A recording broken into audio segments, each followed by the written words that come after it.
सभी का दूरदर्शन समाचार पर लेकर हाजिर हूं मैं खबरों का सिलसिला। मैं हूं कृतिका और बुलेटिन की करेंगे शुरुआत और सबसे पहले एक नजर डालेंगे अहम सुर्खियों पर। प्रधानमंत्री नरेंद्र मोदी ने आत्मनिर्भरता का दिया मंत्र, कहा स्वावलंबी बनाएं बिजनेस मॉडल।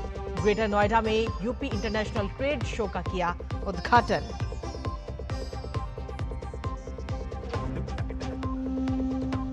प्रधानमंत्री राजस्थान को देंगे विकास की सौगात। बांसवाड़ा में 1,22,000 करोड़ रुपए से अधिक की विकास परियोजनाओं की करेंगे शुरुआत।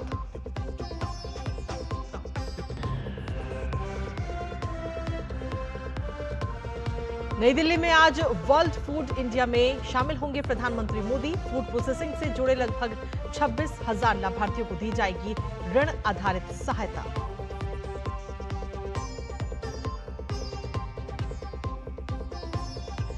देश में पहली बार हुआ रेल आधारित मोबाइल लॉन्चर सिस्टम से अग्नि प्राइम मिसाइल का सफल प्रक्षेपण। रक्षा मंत्री राजनाथ सिंह ने डीआरडीओ को दी बधाई।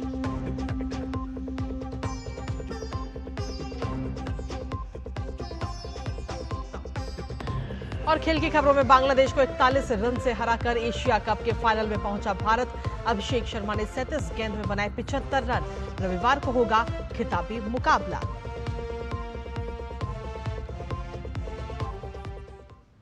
तो ये थी प्रमुख सुर्खियां और अब खबरों में करेंगे विस्तार से बात, जहां make in India, vocal for local और आत्मनिर्भर भारत के प्रति अपनी प्रतिबद्धता के अनुरूप प्रधानमंत्री नरेंद्र मोदी ने ग्रेटर नोएडा में इस साल के उत्तर प्रदेश अंतर्राष्ट्रीय व्यापार शो का उद्घाटन किया। 5 दिवसीय अंतर्राष्ट्रीय व्यापार शो उत्तर प्रदेश के उत्पादों, क्षमताओं, नवाचार, अनुसंधान और विकास की वैश्विक मंच प्रदान देगा। इस अवसर पर प्रधानमंत्री नरेंद्र मोदी ने कहा कि बदलती हुई दुनिया में आत्मनिर्भरता जरूरी है।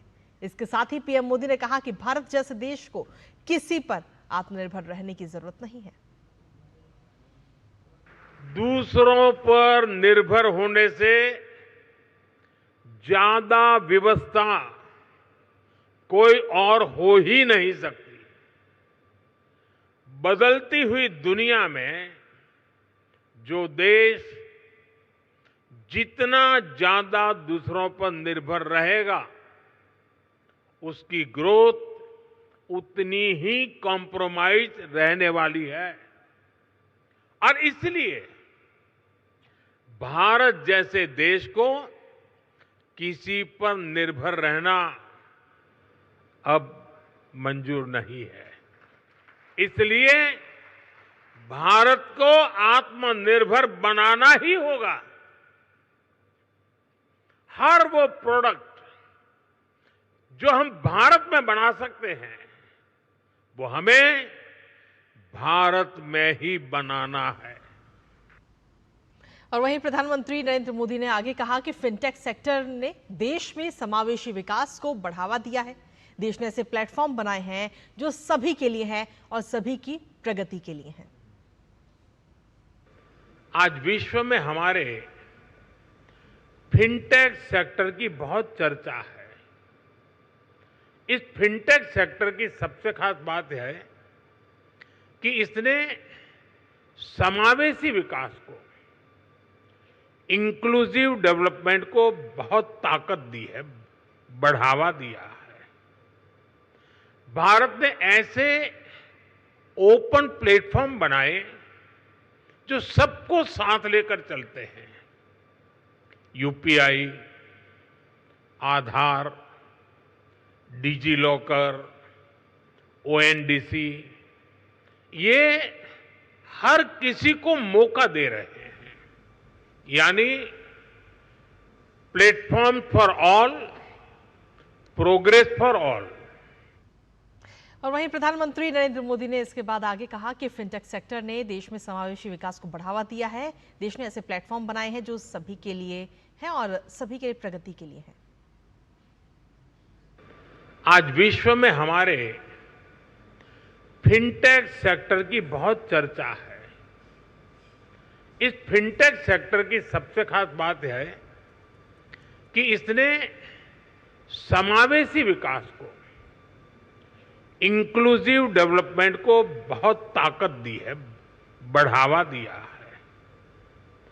भारत ने ऐसे ओपन प्लेटफॉर्म बनाए जो सबको साथ लेकर चलते हैं। यूपीआई, आधार, डिजी लॉकर, ओएनडीसी, ये हर किसी को मौका दे रहे हैं। यानी platform for all, progress for all. और इसके साथ ही प्रधानमंत्री नरेंद्र मोदी ने कहा कि कांग्रेस सरकारों के समय टैक्स की लूट मची हुई थी। उन्होंने कहा कि ये हमारी सरकार है जिसने टैक्स को बड़े पैमाने पर कम किया है। कुछ राजनीतिक दल देश के लोगों को भ्रमित करने का प्रयास कर रहे हैं। 2014 के पहले वो जो सरकार चला रहे थे, उसकी नाकामियां छिपाने के लिए कांग्रेस और उसके साथी दल जनता से झूठ बोल रहे हैं। सच्चाई ये है कि कांग्रेस सरकारों के समय टैक्स की लूट मची हुई थी और लूटे हुए धन में से भी लूट होती थी। देश के आम नागरिक को टैक्स की मार से निचोड़ा जा रहा था। ये हमारी सरकार है जिसने टैक्स को बड़े पैमाने पर कम किया है, महंगाई कम की है। हमने देश के लोगों की आमदनी बढ़ाई है और बचत भी बढ़ाई है। जब 2014 में उनकी सरकार थी, 2 लाख रुपए तक इनकम टैक्स माफ था, 2 लाख रुपए सिर्फ। आज 12 लाख रुपए की इनकम को टैक्स फ्री करना और नए जीएसटी रिफॉर्म से ही इस साल देश के लोगों को 2.5 लाख करोड़ रुपए बचने जा रहे हैं। देशवासियों की जेब में 2.5 लाख करोड़ रुपया बचेगा और इसलिए तो देश आज गर्व के साथ जीएसटी उत्सव मना रहा है, जीएसटी बचत उत्सव मना रहा है। और वहीं उत्तर प्रदेश अंतर्राष्ट्रीय व्यापार शो में 2,500 से अधिक स्टॉल लगाए गए हैं जो विनिर्माण प्रौद्योगिकी, हस्तशिल्प, कृषि, वस्त्र, सूचना प्रौद्योगिकी, पर्यटन, स्वास्थ्य सेवा, स्टार्टअप, नवीकरणीय ऊर्जा, इलेक्ट्रिक वाहन, बुनियादी ढांचा, जीआई उत्पाद और वन डिस्ट्रिक्ट वन प्रोजेक्ट जैसी विभिन्न श्रेणियों को प्रदर्शित किया गया। प्रधानमंत्री नरेंद्र मोदी ने इन स्टॉल्स का अवलोकन किया और इन क्षेत्रों से जुड़े विशेषज्ञों से भी जानकारी ली। इसके साथ ही उत्तर प्रदेश के बाद अब आज प्रधानमंत्री नरेंद्र मोदी राजस्थान भी जाएंगे और बांसवाड़ा में केंद्र और राज्य सरकार की 1,22,100 करोड़ रुपए से अधिक की लागत वाली कई विकास परियोजनाओं का शिलान्यास और उद्घाटन करेंगे। प्रधानमंत्री 3 नई ट्रेनों को भी हरी झंडी दिखाएंगे। आइए आपको दिखाते हैं इसी पर आधारित ये रिपोर्ट। प्रधानमंत्री नरेंद्र मोदी राजस्थान के बांसवाड़ा में 1,22,100 करोड़ रुपए से अधिक की परियोजनाओं का शुभारंभ और शिलान्यास करेंगे। केंद्र और राज्य सरकार की इन परियोजनाओं से विकास को नई गति मिलेगी।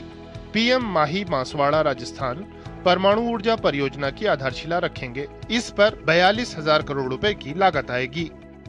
बांसवाड़ा में ये जो Mahi Banswara Rajasthan atomic power project है हमारा, इसमें हम 700 मेगावाट के 4 इकाई लगा रहे हैं और ये टेक्नोलॉजी 700 मेगावाट की जो प्रेशराइज्ड हैवी वाटर रिएक्टर की टेक्नोलॉजी है, ये हमारा अपना टेक्नोलॉजी है। It is 100% Indian technology. और जब कोई भी क्षेत्र में इतना बड़ा प्रोजेक्ट लगता है तो इस प्रोजेक्ट को लगाने के लिए जितने भी लोग आते हैं या जो भी फैसिलिटीज़ डेवलप होता है, ये सारे इस क्षेत्र के इकोनॉमिक डेवलपमेंट को प्रमोट करती है।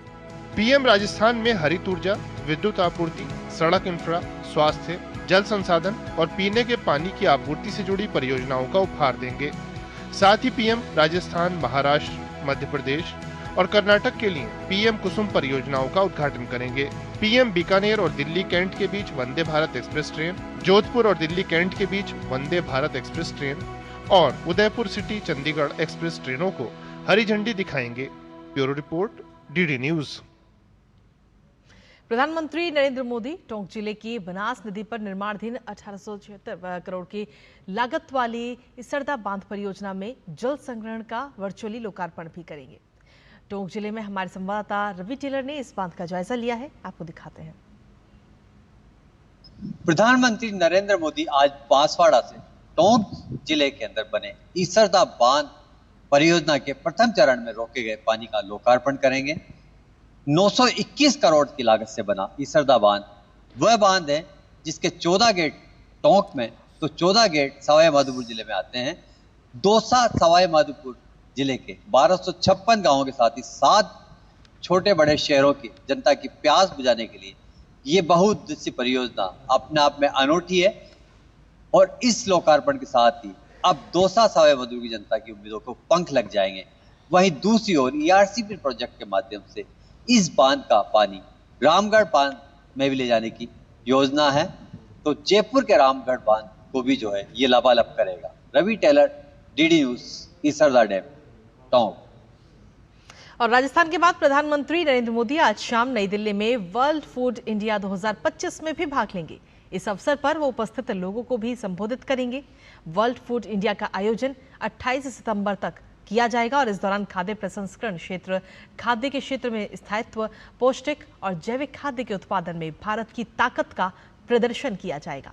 वर्ल्ड फूड इंडिया में प्रधानमंत्री सूक्ष्म खाद्य प्रसंस्करण उद्यम औपचारिकीकरण PMFME योजना के तहत खाद्य प्रसंस्करण क्षेत्र में 2510 करोड़ रुपए से अधिक की सूक्ष्म परियोजनाओं के लिए लगभग 26,000 लाभार्थियों को 770 करोड़ रुपए से अधिक की ऋण आधारित सहायता प्रदान की जाएगी।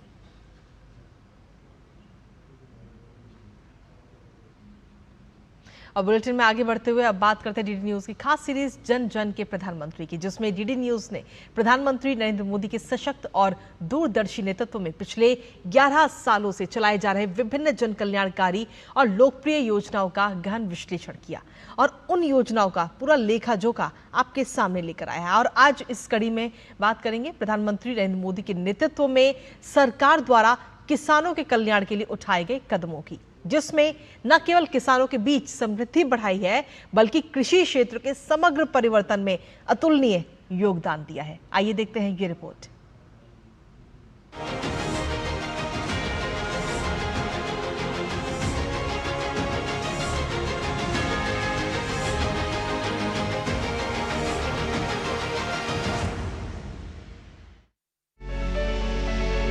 किसानों की आय बढ़ाना, खेती की लागत को कम करना, बीज से लेकर बाजार तक किसानों को आधुनिक सुविधाएं उपलब्ध कराकर उन्हें सशक्त बनाना प्रधानमंत्री मोदी की सबसे पहली प्राथमिकता रही है।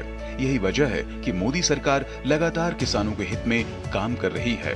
प्रधानमंत्री मोदी की पहल देश के किसानों को खाद्य सुरक्षा से लेकर वैश्विक खाद्य नेतृत्व तक ले जाने की है और इसे ध्यान में रखते हुए ही प्रधानमंत्री नरेंद्र मोदी ने किसानों की बेहतरी और कल्याण के लिए अनेक योजनाओं को लागू किया है।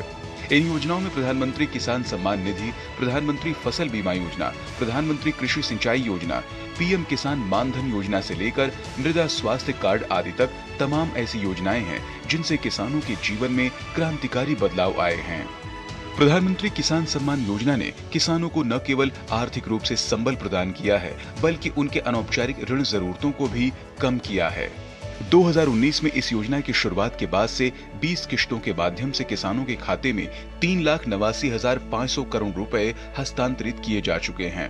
2,000 रुपये किस्त के जो आते हैं, इससे किसानों का बहुत फायदा होता है कि खाद, बीज, ऑयल के लिए काम आते हैं। बीज खाद के लिए पैसा मिल जाता है तो अपना समय पे ले आते हैं और ये सरकार की अच्छी योजना है और हम सरकार का धन्यवाद करते हैं। यही नहीं, फसलों के MSP यानी न्यूनतम समर्थन मूल्य में लगातार वृद्धि के कारण देश के खाद्यान्न उत्पादकों को न केवल अपनी फसलों के उचित मूल्य मिल रहा है बल्कि उनकी आय में भी लगातार बढ़ोतरी हो रही है। खरीफ और रबी की फसलों की खरीदारी में भी रिकॉर्ड बढ़ोतरी हुई है। इसके साथ ही मोदी सरकार किसानों को जैविक खेती अपनाने और उसे बढ़ावा देने के लिए लगातार प्रोत्साहन दे रही है।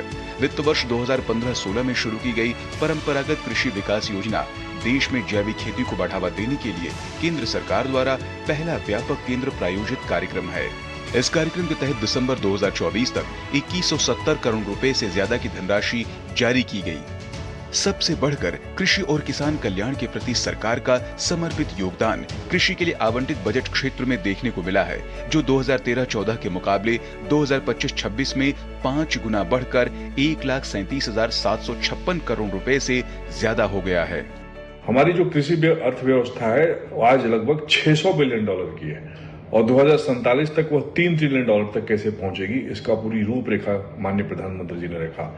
5 सालों में हमारे फलों का निर्यात 8400 करोड़ रुपए से ज्यादा हो गया है, यानी कि लगभग 47% बढ़ गया है। यह सब माननीय प्रधानमंत्री जी के दिशा निर्देश में ONDC, ई-नाम, पैक्स से अपेक्स तक का जो अप्रोच है, और गांव अब सिर्फ उत्पादक नहीं, किसान सिर्फ उत्पादक नहीं, बल्कि उद्यमशीलता का केंद्र कैसे बन रहे हैं, इसका जीता जागता उदाहरण है।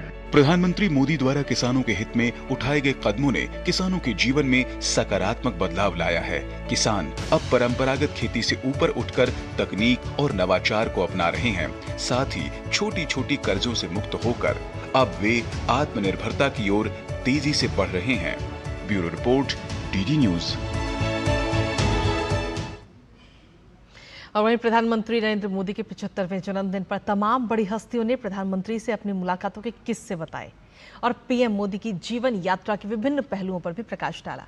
DD न्यूज भी प्रधानमंत्री मोदी के जन्मदिन पर तमाम मशहूर हस्तियों के संदेश आपके लिए लेकर आ रहा है और इस विशेष सीरीज का एक नेतृत्व एक प्रेरणा में वरिष्ठ पत्रकार शेखर गुप्ता ने भी पीएम मोदी को जन्मदिन की शुभकामनाएं देते हुए न केवल उनके जीवन पर रोशनी डाली बल्कि उनके साथ अपने संस्मरणों को भी साझा किया है। आइए आपको सुनाते हैं उनका क्या कुछ कहना है।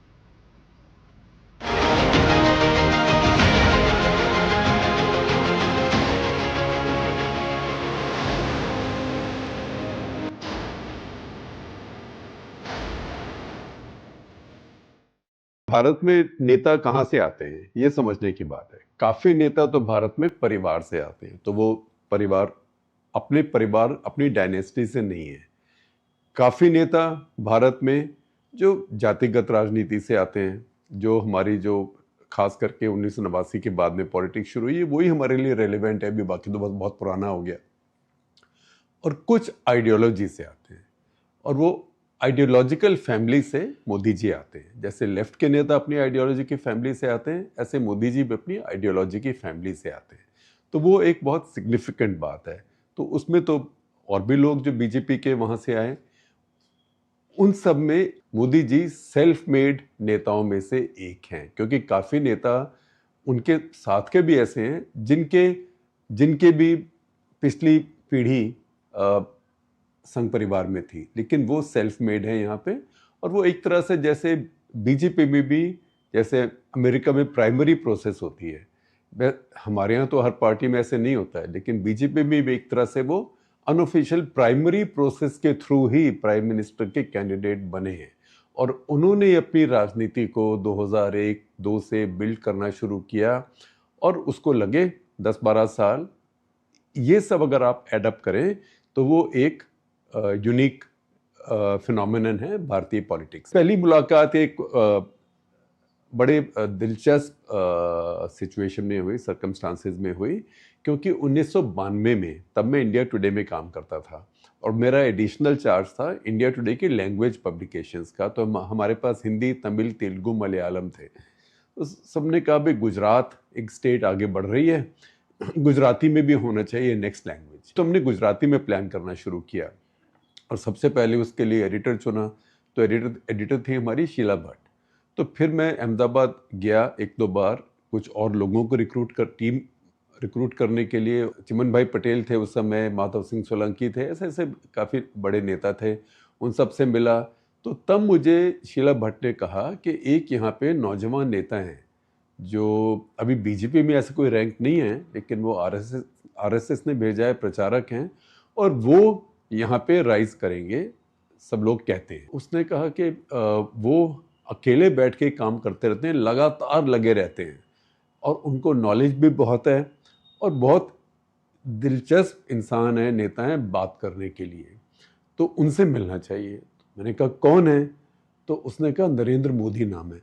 वो मुझे मिलवाने ले गई। तो एक छोटा सा कमरा था, आप समझिए कि जैसे ये कमरा है, करीब इतना बड़ा कमरा था मैं उसको मेजरमेंट आपको नहीं बता सकता हूँ कि कोई ऐसे 12 बाई 10 टाइप बहुत छोटा कमरा था, और उसके अंदर एक मेरे ख्याल टेबल फैन रखा हुआ था, एक मेज़ और एक कुर्सी काम करने के लिए थी, और एक चारपाई थी, एक बेड था छोटे वाला सिंगल वाला, और वहीं पे वो बैठे हुए थे, वहीं पे हम दोनों भी बैठे, हमारी काफ़ी लंबी बातचीत भी हुई। तो तब भी मुझे लगा कि इंसान कुछ सोचता है, उसके व्यूज़ हैं, उनके व्यूज़ आपको सोचने पे मजबूर करते हैं, क्योंकि वो उनकी प्रेजेंस में अलर्ट रहना पड़ता है, क्योंकि आपको एब्जॉर्ब करना पड़ता है कि क्या कह रहे हैं, इसका मतलब क्या है। तो वो हमारी पहली मीटिंग थी। जब वो मुख्यमंत्री थे तो कभी फ़ोन भी करते थे, जैसे एक बार मुझे फ़ोन आया और मुझे कहा कि आप मेरे शहर होके निकल गए, और मैं तो कहीं बाहर गया हुआ था, नहीं तो मैं आपको रुकवा लेता वहाँ पे, तो फिर मुलाकात होती। तो मैंने कहा हाँ, मैं तो सुबह बोलने गया था IIM में, और सुबह बोल के मैं शाम को आ गया।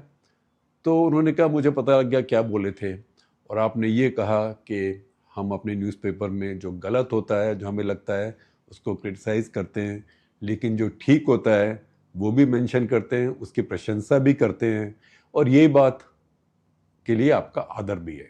और देखिए आपने जो बोला मुझे सब पता लग गया। तो इस तरह की बातें कई बार होती थी, और वो हमेशा चीफ मिनिस्टर थे तो काफ़ी एक्सेसिबल थे, और वो बहुत क्यूरियस भी थे दुनिया के बारे में कि दुनिया में क्या हो रहा है। जो मैं और लोगों से भी सुनता हूँ वो ये कि वो सुनते हैं लोगों की बात। He is a very good listener. जैसे मुझे किसी ने कहा, किसी अच्छे जाने माने इंसान ने कहा कि अगर उनके साथ आधा घंटा आपको मिलता है तो वो आधा घंटा वैल्यू फॉर मनी होता है। वो आधा घंटा आपकी बात सुनते हैं, आपकी करेक्ट बात में इंटरवेंशन करते हैं, तो फोकस्ड रहते हैं। मैंने देखा है भारत में जो मुख्यमंत्री होते हैं, जिसको जो कुछ साल मुख्यमंत्री रह जाए उसकी बहुत पकड़ होती है, लेकिन आमतौर पे वो पकड़ दो चीज़ों पे होती है। एक तो अपनी स्टेट में होती है, हर ज़िले का, हर तहसील का, तालुका का पता होता है, गांव का भी पता होता है, कौन सी नहर कहाँ जा रही है, किस नहर में पानी कब छोड़ना है। लेकिन कुछ लोग ऐसे डेवलप होते हैं, उन्हें देश का बाकी भी पता होता है, और उनको जैसे सरकार काम करती है वो समझ आ जाता है। तो उन नेताओं में से दो एक और भी ऐसे हैं, उन नेताओं में से मोदी जी भी हैं जिनको ये लार्जर पकड़ है, क्योंकि वो काफ़ी देश में घूमे भी हैं। उनकी हमेशा दुनिया के बारे में क्यूरियोसिटी थी। वो पहले भी अपने विजिटर्स के से जो भी मिलते थे दुनिया के बारे में पूछते थे, दुनिया में घूम के भी आए अकेले, तो उनका इंटरेस्ट था और क्यूरियोसिटी थी। और उनको ये भी था कि नेता अगर देश का बनना है तो उसमें एक इंटरनेशनल प्रोफाइल चाहिए। सत्ता और पावर कोई आपको गिफ्ट नहीं करता है, और अगर मान लीजिए आपको मिल भी जाए विरासत में तो उसको रखना भी 24/7/365 है। और वही एक रियलिटी है जो उनसे भी, चाहे आप उनके समर्थक हों, उनकी पार्टी में हों या उनकी अपोजिशन में हों, उन सबको वो देखना बहुत ज़रूरी है, क्योंकि वो उनसे जिसको compete भी करना है उसको भी उसी तरीके से काम करना पड़ेगा।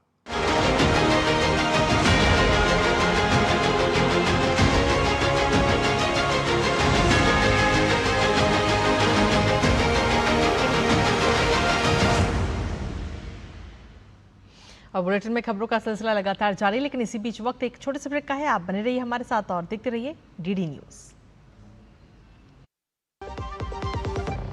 लाल रंग इसका अपार, तीखा कम है फिर भी स्वाद, बेमिसाल बेमिसाल MDH Kashmiri, MDH Kashmiri. MDH।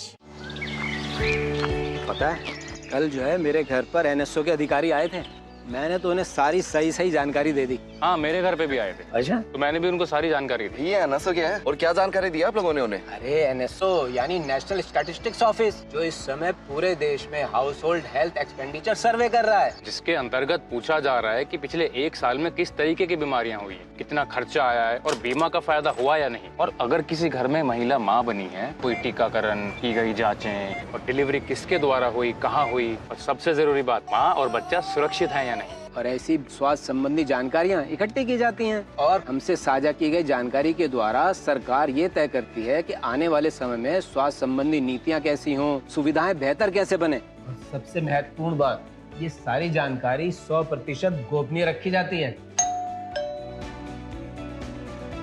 हमने तो अपनी जिम्मेदारियां निभा दी, अब बारी है आपकी।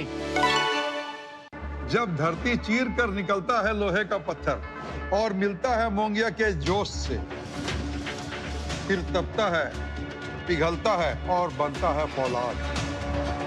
अब होता है सरिया सारी खूबियों के साथ। मोंगिया स्टील, मजबूत देश का मजबूत सरिया। अब छोलिया हो या लोबिया, सफेद चने या काले चने, सब कुछ मजेदार बने। और ब्रेक के बाद एक बार फिर से स्वागत है आप सभी का। खबरों में आगे बढ़ते हैं। राष्ट्रपति द्रौपदी मुर्मू उत्तर प्रदेश के 1 दिवसीय दौरे पर हैं, जहां दिल्ली से एक विशेष रेल के जरिए वृंदावन पहुंची। राष्ट्रपति को रेलवे स्टेशन पर शानदार स्वागत किया गया। इसके बाद राष्ट्रपति ने श्री बांके बिहारी मंदिर में दर्शन कर पूजा की। दिन भर के प्रवास में वो निधिवन और कुब्जा कृष्ण मंदिर के दर्शन और पूजा अर्चना करेंगी। राष्ट्रपति वृंदावन में सुदामा कुटी और मथुरा जाकर श्री कृष्ण जन्मस्थल के भी दर्शन करेंगी।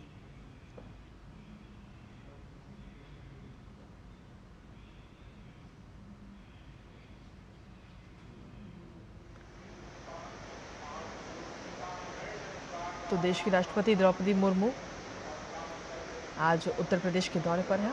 उत्तर प्रदेश में मथुरा की ये तस्वीरें इस वक्त हम आपको दिखा रहे हैं, जहां सुबह सुबह श्री बांके बिहारी मंदिर पहुंचकर उन्होंने दर्शन और पूजा करती हुई नजर आई हैं।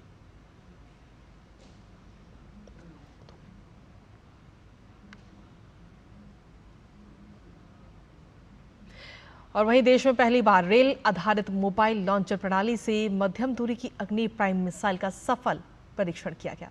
रक्षा मंत्री राजनाथ सिंह ने इसकी जानकारी देते हुए बताया कि अगली पीढ़ी की ये मिसाइल 2000 किलोमीटर तक की मारक क्षमता के लिए डिजाइन की गई और इसके साथ ही ये एडवांस खूबियों से भी लैस है।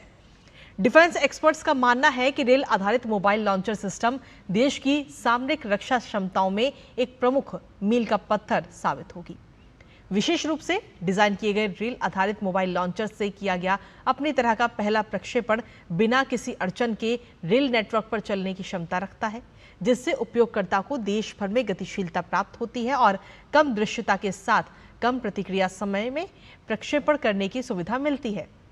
मध्यम दूरी की अग्नि प्राइम मिसाइल के सफल परीक्षण पर रक्षा मंत्री ने DRDO, सामरिक बल कमान, SFC और सशस्त्र बलों को भी बधाई दी।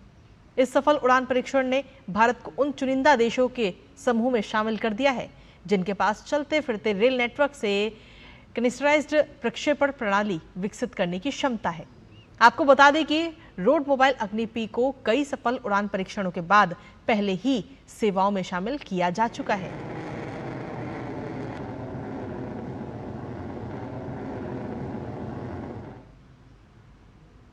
लेह में हिंसक झड़पों के बाद लगाए गए प्रतिबंधों के बाद स्थिति नियंत्रण में है।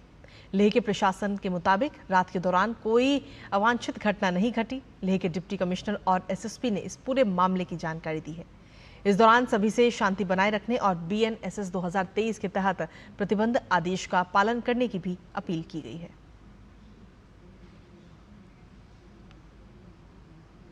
A hunger strike was started by Sri Sonam Wangchuk on 10th September 2025, stating the demand of Sikh schedule and statehood for Ladakh.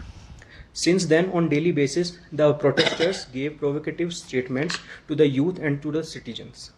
The protesters start stone pelting and try to enter the council and secretariat office. The police, supported by CRPF, blocked their entry through there, though there was massive stone pelting by the protesters. A few protesters managed to enter the complex and put the council assembly hall on fire.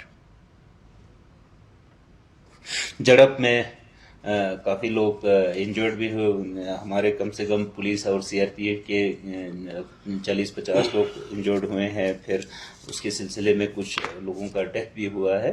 तो हम यही appeal करते हैं कि 4 से ज़्यादा इकट्ठे चलना जो है मना है कानूनी। तो हमारा यही गुजारिश है कि आप लोग शांति बना रखें। नई दिल्ली स्थित सेना मुख्यालय में आज स्वच्छोत्सव कार्यक्रम का आयोजन किया गया। रक्षा मंत्री राजनाथ सिंह ने कार्यक्रम को संबोधित किया। राजनाथ सिंह ने कहा कि स्वच्छ भारत अभियान जन आंदोलन बन गया है और समाज की पहचान उसकी स्वच्छता और व्यवस्था से ही होती है। इस दौरान उन्होंने पौधारोपण भी किया।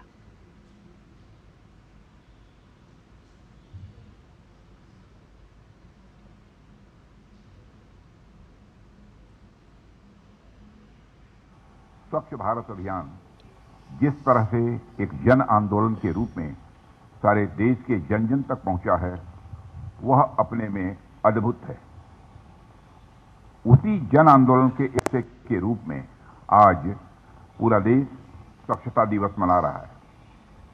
साथियों, स्वच्छता का संबंध केवल शरीर और परिवेश से ही नहीं है, बल्कि मैं मानता हूं स्वच्छता जीवन का एक दर्शन है। आप देखिए कि दुनिया के हर महान समाज की पहचान उसकी स्वच्छता और उसकी व्यवस्था से ही होती है। वहीं केंद्रीय मंत्री जेपी नड्डा पंडित दीनदयाल उपाध्याय की जयंती के अवसर पर नई दिल्ली में स्वच्छता ही सेवा अभियान में शामिल हुए। इसे लेकर उन्होंने सोशल मीडिया पर एक वीडियो भी साझा कर लिखा कि प्रधानमंत्री नरेंद्र मोदी से प्रेरित उनके दृष्टिकोण के अनुरूप में स्वच्छता का प्रत्येक कार्य स्वच्छ भारत के प्रति श्रद्धांजलि है।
और देश भर में चल रहे सेवा पखवाड़ा के अंतर्गत आज दिल्ली में सूचना एवं प्रसारण मंत्रालय ने एक दिन 1 घंटा एक साथ श्रमदान किया। मंत्रालय के सभी अधिकारियों और कर्मचारियों ने हाथों में झाड़ू लेकर शास्त्री भवन स्थित मंत्रालय प्रांगण में साफ सफाई की। इस मौके पर सूचना एवं प्रसारण सचिव ने भी श्रमदान किया।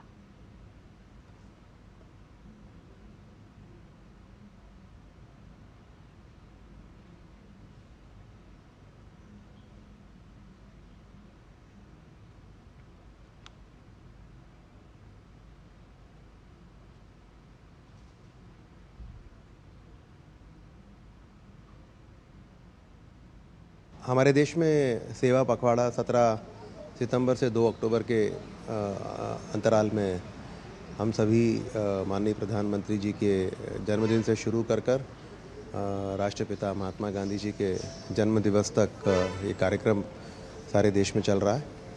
आज एक दिन 1 घंटा एक साथ 8 बजे से 9 बजे के बीच में आज ministry of information and broadcasting के हमारे खुद के प्रांगण में शास्त्री भवन के बाहर आज हमारे मिनिस्ट्री के सारे एम्प्लॉइज़ आज इकट्ठा हुए हैं और उन्होंने ये बीड़ा उठाया कि हमारे सामने का जो ये एरिया है इसको हम पूरा ठीक करें।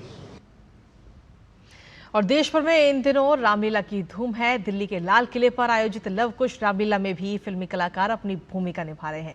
क्या खास है इस बार लव कुश रामलीला में, इस पर खास बातचीत की हमारे संवाददाता गिरीश निशाना ने लव कुश रामलीला कमेटी के अध्यक्ष अर्जुन कुमार से। आइए आपको सुनाते हैं।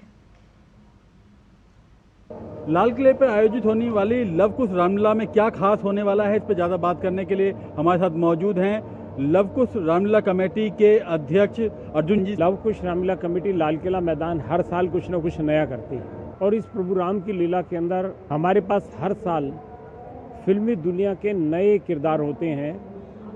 राम, लक्ष्मण, सीता, हनुमान, रावण, और ये नए किरदार जब लीला के मंच के ऊपर आते हैं तो दर्शकों को लगता है कि ये फिल्मी दुनिया के कलाकार जिनके लाखों फॉलोअर्स हैं और जब ये अभिनय करते हैं तो उस वक्त अभिनय की प्रस्तुति के साथ साथ उनके फॉलोअर्स जो है उनका दूसरा रूप ये भी देखते हैं कि आज ये राम, लक्ष्मण, सीता, हनुमान के रूप के अंदर जो है ये किरदार निभा रहे हैं। और सिर्फ इतना ही नहीं, हम हर साल नई टेक्नोलॉजी को लाते हैं।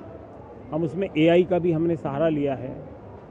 ये डिजिटल साउंड सिस्टम भी है और इस साउंड सिस्टम के साथ साथ बहुत ही सुंदर 150 फुट लंबी 14 फुट ऊंची एक LED के ऊपर जो है दर्शकों को रामलीला दिखाई जाती है, जिसके अंदर 3D मैपिंग भी जो है इतनी इफेक्टिव होती है कि दर्शक का मन करता है बार बार कि मैं लव कुश रामलीला कमेटी के अंदर बैठकर प्रभु राम की लीला का ही अवलोकन करता रहूं। विशेष रूप से इस बार हमने रामलीला के तीनों निमंत्रण पत्र ऑपरेशन सिंदूर को समर्पित किए हैं। रामलीलाएं कितनी प्रासंगिक हैं आज भी?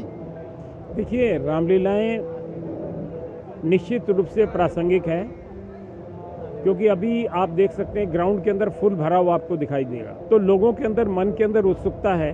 दिल्ली में कभी एक रामलीला होती थी, आज 800 रामलीलाएं हैं। लोगों के मन के अंदर आज भी आस्था है, संस्कार है, मर्यादा है, और लोग अपने बच्चों को वो संस्कार देने के लिए, प्रभु राम की उन मर्यादाओं को दिखाने और सिखाने के लिए आज उन बच्चों को लेकर आते हैं। ये थे अर्जुन जो बता रहे थे कि किस तरह से लव कुश रामलीला के अंदर फिल्मी कलाकार यहाँ पर हिस्सा ले रहे हैं और AI तकनीक का भी इस बार इस्तेमाल किया गया है। कैमरामैन राहुल चोपड़ा के साथ गिरीश निशाना, DD न्यूज, दिल्ली। और चलिए बुलेटिन में आगे बढ़ते हुए अब बात करते हैं खेल से जुड़ी खबर की, जहां भारत ने क्रिकेट एशिया कप के फाइनल में अपनी जगह पक्की कर ली है।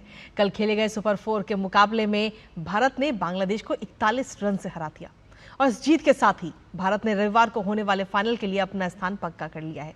आज दूसरे फाइनलिस्ट का फैसला होगा। आज पाकिस्तान और बांग्लादेश का मुकाबला है और जो भी टीम ये मैच जीतेगी वो फाइनल में पहुंचेगी। एशिया कप में बांग्लादेश पर भारत की शानदार जीत से टीम इंडिया के प्रशंसक बेहद उत्साहित नजर आए। भारत की जीत के बाद प्रशंसकों से बात की दुबई में मौजूद हमारे संवाददाता मुकेश शुक्ला ने। आइए आपको सुनाते हैं। एशिया कप के सुपर 4 में भारत ने बांग्लादेश को हरा दिया है। अभिषेक शर्मा की जो पारी रही वो शानदार रही और एक अच्छा मुकाबला देखने को मिला। सर, जब शुरू हुआ मैच, जिस तरह से टॉस के बाद से अभिषेक शर्मा ने जो किया, कैसा रहा इस मैच? बढ़िया एकदम, एंड वी वांट मोर, और ज्यादा चलना चाहिए। अभी फाइनल और दूसरा मैच है उसमें भी। He is the replacement for Rohit Sharma. I mean he has the same aggression on as an opener, तो बढ़िया रहा and he is a good opener and he is a natural game. बहुत अच्छा फील कर रहे हैं। भले हमें पता था कि बांग्लादेश के साथ मैच वन साइडेड होगा, क्योंकि हमारी बहुत ज्यादा स्ट्रांग टीम है, लेकिन बहुत अच्छा खेले and we are really waiting for the finals now. One sided था, there was no competition frankly speaking right from the beginning. जैसे ही सेकंड इनिंग चालू हुई, पिछले पहले 5 ओवर में मालूम पड़ गया था कि इंडिया जीत रही है।